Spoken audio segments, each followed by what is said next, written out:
नर्मदे हर, मैं श्रावणी पारे आज आप लोगों के लिए पौष मास के रविवार की कथा लाई हूँ। ये कथा एक राजा एवं रानी की है।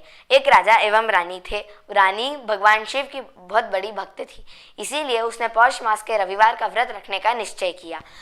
पौष मास का रविवार आया, उसने राजा शिकार खेलने जा रहे थे तो उसने राजा से कहा कि आज आप जल्दी आ जाइएगा, आज मैंने व्रत रखा है। राजा ने ये सुनकर हामी दी और वह शिकार खेलने के लिए चले गए। राजा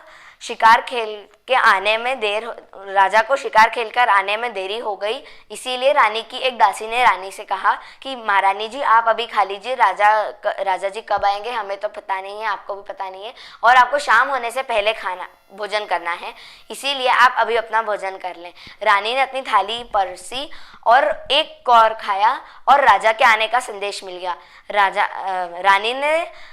रानी ने राजा की आवभगत करी और उसे भोजन की थाली के सामने बिठाया। राजा को याद आया कि आज रानी का व्रत है, इसीलिए उन्होंने भी भोजन नहीं किया होगा। तो राजा ने रानी से पूछा कि महारानी जी आप कब खाएंगी? तो रानी ने कहा महाराज मैं पहले ही खा चुकी हूँ। इसी प्रकार दूसरे, तीसरे, चौथे और पांचवें रविवार भी यही प्रक्रिया दोहराई गई। रानी ने दूसरे रविवार के दिन 2 कौर खाए, तीसरे रविवार के दिन 3 कौर खाए, चौथे रविवार के दिन 4 कौर खाए और पांचवें रविवार के दिन 5 कौर खाए और अपनी थाली को एक कमरे में रख दिया। एक दिन अब पौष का महीना खत्म हो गया। एक दिन राजा ने एक कमरे की ओर इशारा करते हुए अपने नौकर से कहा कि बताओ इस कमरे की सफाई तुमने कितने समय से नहीं करी है। तो रानी जल्दी से आकर उस दरवाजे के सामने आकर हाथ अड़ाकर खड़ी और रानी ने कहा कि महाराज इस कमरे की सफाई तो अभी ही करी थी इन लोगों ने। राजा को रानी के ऊपर विश्वास नहीं हुआ और राजा के आदेश पर उस कमरे के दरवाजे को खोल दिया गया। और राजा ने जैसे ही उस कमरे के अंदर देखा तो कमरे के अंदर 5 थालियां सोने की हो गई थीं और सारा का सारा भोजन हीरे जवाहरातों में बदल चुका था। राजा ने रानी से पूछा कि ये सब क्या है? तो रानी ने थोड़ा सा डरते और घबराते हुए कहा कि ये सब मेरे मायके से मेरे पिताजी और माताजी ने भेजा है। तो राजा ने कहा कि आपके पिता और माता के बारे में तो आपने हमें कभी बताया ही नहीं, तो आपके पिता और माता के बारे में आपने हमें कभी बताया ही नहीं, तो उन्होंने आपके लिए इतना सब कुछ भेजा है, तो हम कुछ दिनों में उनके यहाँ पर उनसे मिलने जाएंगे और वहीं थोड़े दिन रहेंगे। तो रानी थोड़ी सी घबराती रात में रो रही थी अपने बिस्तर पर लेटकर। रानी वहीं के वहीं विलाप करती हुई सो गई। भगवान ने उसे अपने सपने में दर्शन दिए और कहा रानी तुम इतने परेशान मत हो, मैं और पार्वती तुम्हारे माता पिता बन जाएंगे और राधा और कृष्ण तुम्हारे भाई भौजाई बन जाएंगे, किंतु तुम 8 दिन से पहले रुकना मत, 9वें दिन तुम चली ही जाना, क्योंकि हम तुम्हारी सेवा केवल 8 दिन के लिए ही कर सकते हैं। तो रानी ने थोड़ा रुक कर कहा कि भगवान मुझे ये बताइए कि मैं राजा को आपसे मिलाऊं कहाँ, बताऊं कहाँ कि मेरा मायका है कहाँ? तो भगवान ने कहा कि तुम अपने राज्य से निकलना, तुम्हें पहला गांव जो भी मिल जाए उसी को अपना मायका राजा को बता देना।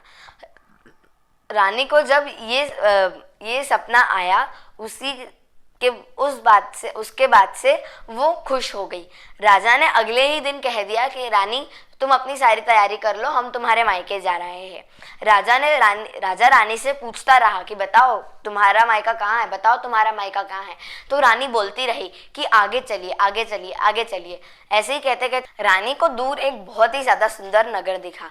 तो रानी ने उस नगर की ओर इशारा करते हुए राजा से कहा कि महाराज यही मेरा मायका है। तो राजा और रानी का जुलूस जब उस शहर की सरहद पर पहुंचा तब वहां पर राजा और रानी का जोर शोर से सत्कार किया गया और उस राज्य के राजा और रानी मतलब यानी कि भगवान शंकर और माता पार्वती राधा और कृष्ण के साथ स्वयं मानव रूप धरकर